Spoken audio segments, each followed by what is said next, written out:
권성동이 말해봤자 네. 결국 네가 말하는 건 우리 시스템을 다 흔들어 버리라는 얘기고 네가 말하는 건 우리 시스템 붕괴시키라는 말밖에 안 되는데 우리가 그걸 할 수 있겠니? 네가 말을 해봤자 안 해봤자 결과적으로는 한덕수가 잘못했다는 결론밖에 내릴 수가 없는데 한덕수를 빨리 날리는 것밖에 없겠네? 우리 그렇게 해줄게 이거라는 거죠.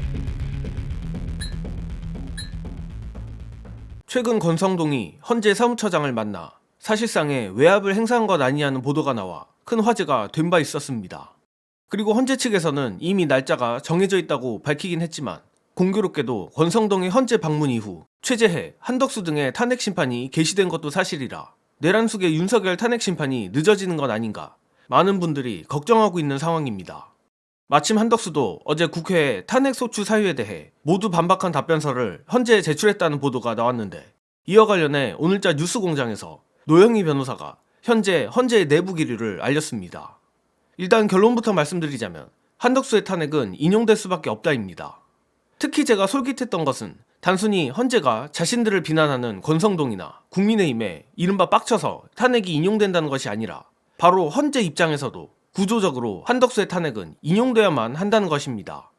그리고 한덕수를 비롯한 떨거지들의 탄핵 심판들 때문에 윤석열 탄핵 심판이 아주 조금이나마 늦어질 수도 있지만 우리의 우려만큼 늦어지기는 힘들 것 같습니다.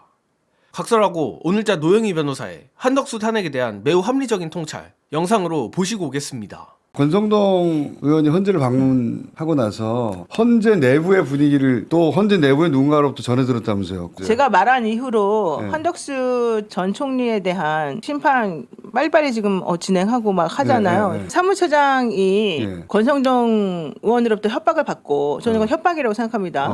한덕수 것부터 하고 다 하고 난 다음에 우리 거 그렇지, 해라 뭐 이런 그렇지. 식으로 하고 보도됐었지. 일정 빨리빨리 알려줘라 막 계속 그랬잖아요. 네. 그러면서 헌재에서 그래 니네가 그런 거 가지고 딴지 걸면 우리 딴지 안 걸리게 니네가 원하는 대로 다 해줄게 하는 거예요. 그리고 실제 쟁점이 많지도 않으니까 얼마든지 금방금방 할 수 있고요. 더 중요한 게 뭐냐면 한덕수 총리는 지금 문제가 뭐예요? 헌법재판소 재판관 임명 안 했다. 니네들이 그렇죠. 해야 되는데. 근데 헌재 입장에서 보세요. 헌재 지금 재판관 8명 중에 실질적으로 한덕수가 직무 정지됐기 때문에 그 다음에 최상목이가 임명이 돼가지고 최상목이가 임명한 2명이 지금 이 안에 들어서 이걸 하고 있잖아요. 그런데 한덕수의 탄핵이 잘못됐다고 하면 그 이후에 헌재 체제는 어떻게 됩니까? 2명은 잘못 임명된 거지.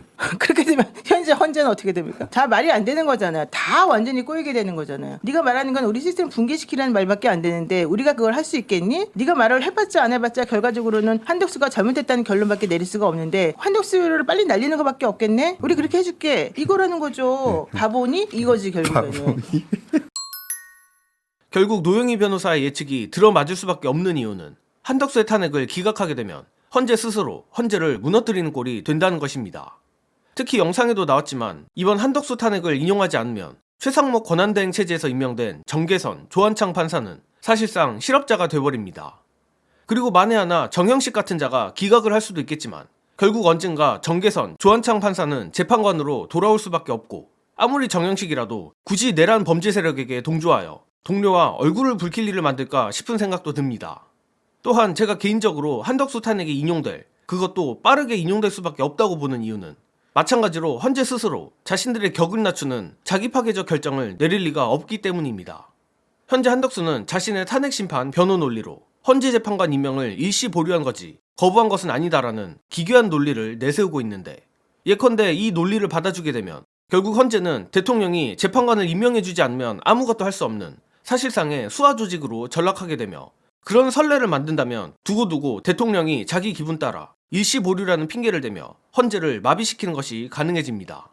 즉 준법 정신이랄지 삼권 분립 정신이랄지 거창한 소리는 집어치우고 최소한 자신들의 이익을 지키기 위해서라도 헌법재판관들이 한덕수의 탄핵을 기각할 수 없는 것입니다. 그런 상황에서 권성동이 저렇게 난동을 부리고 자기 무덤을 파주니 오히려 꿀맛인 부분인데 그럼에도 불구하고 만에 하나란 것은 언제나 있기에 헌재를 그냥 방치할 수는 없습니다. 따라서 헌재가 올바르고 적어도 자기 이익에 맞는 결정을 내리게 하기 위해서라도 민주시민들이 지속적으로 내란 범죄자들을 향해 규탄의 목소리를 내야 할 것 같습니다. 이번 소식은 여기서 마치겠습니다. 시청해주신 여러분 감사합니다.